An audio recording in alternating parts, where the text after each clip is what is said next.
నమస్తే. ముఖ్యంగా తెలంగాణ రాష్ట్ర ముఖ్యమంత్రి వర్యులు రేవంత్ రెడ్డి గారికి తెలంగాణ రాష్ట్ర ప్రజల తరఫున విజ్ఞప్తి చేస్తున్నాం. మీరు తెచ్చినటువంటి హైడ్రా ఏదైతే నాలలు కుంటలు ఏదైతే దాని పరిరక్షణ కోసం తెచ్చినటువంటి హైడ్రాను దాన్ని స్వాగతిస్తున్నాం. అదేవిధంగా పేద ప్రజల మీద పేద ప్రజల ఉసురు పోసుకుంటున్నటువంటి రేవంత్ రెడ్డి గారికి ముఖ్యంగా గత 10 ఏళ్ల తర్వాత రాష్ట్రంలో కాంగ్రెస్ పార్టీ అధికారంలో వచ్చిన తర్వాత మార్పు కావాలి అనుకున్నాం. దేనికి మార్పు కావాలి?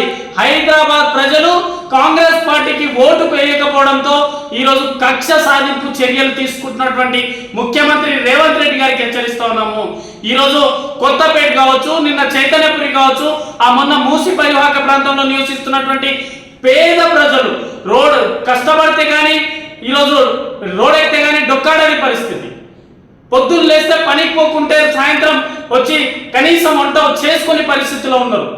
ఈరోజు కాంగ్రెస్ ప్రభుత్వం గత 50 సంవత్సరాల నుంచి ఉన్నటువంటి వాళ్ళు గత 20 సంవత్సరాల నుంచి ఉన్నప్పుడు కాంగ్రెస్ ప్రభుత్వమే ఇచ్చింది.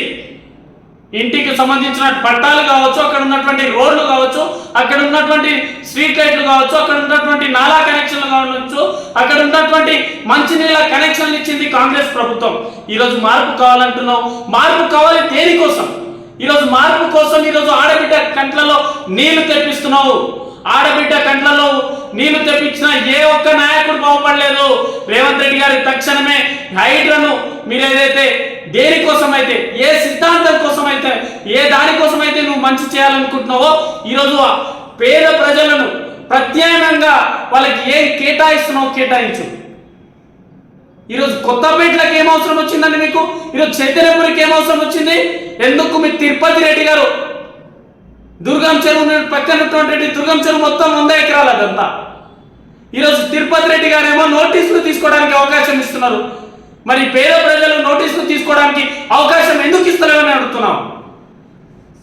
దుర్గం చెరువులో ఉన్నటువంటి 200 ఇళ్లలో నోటీసులు ఇచ్చి హైకోర్టుని పంపినాం.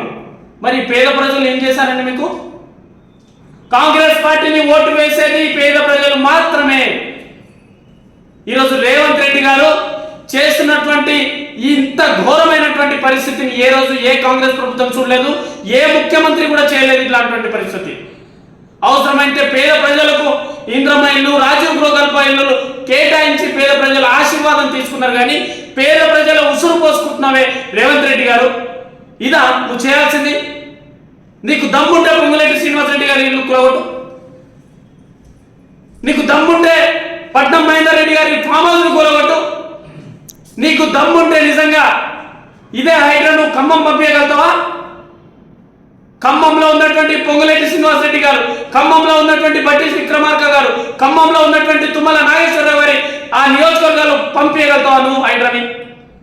ఈరోజు కేవలం హైదరాబాద్ ప్రజలు కాంగ్రెస్ పార్టీకి ఓట్లు వేయలేదని, కాంగ్రెస్ పార్టీకి అసెంబ్లీ ఎన్నికల్లో ఓట్లు వేయలేదు, కాంగ్రెస్ పార్టీకి పార్లమెంట్ ఎన్నికల్లో ఓట్లు వేయలేదు. కాబట్టే ఈరోజు కక్ష సాధింపు చేస్తున్నావు.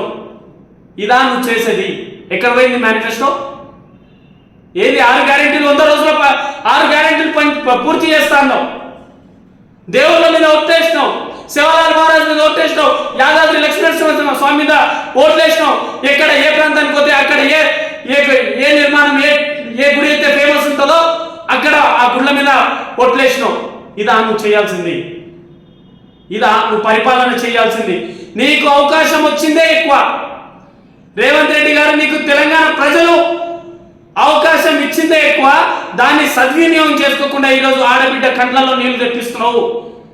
3 రోజుల కిందేమో గృహప్రవేశం చేస్తారు, 4వ రోజేమో కూలగొడతారు. ఇదా నువ్వు చేయాల్సింది? ఏది నీ రేషన్ కార్డ్? ఇదా నీ పరిపాలన? మార్పు దీనికోసమేనా కావాల్సింది? మార్పు దీనికోసమే అడిగిరా తెలంగాణ ప్రజలు? మార్పు దీనికోసమే అడిగిరా? పేద ప్రజలని ఉసురు పోసుకుంటున్నావు.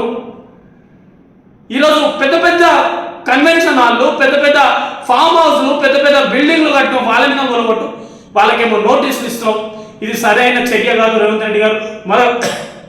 మరొకసారి హెచ్చరిస్తా ఉన్నాం. హైడ్రాను సరైన విధానంలో నడిపి కానీ అక్రమంగా పేద ప్రజల కూలగొడితే మాత్రం సహించేది లేదు.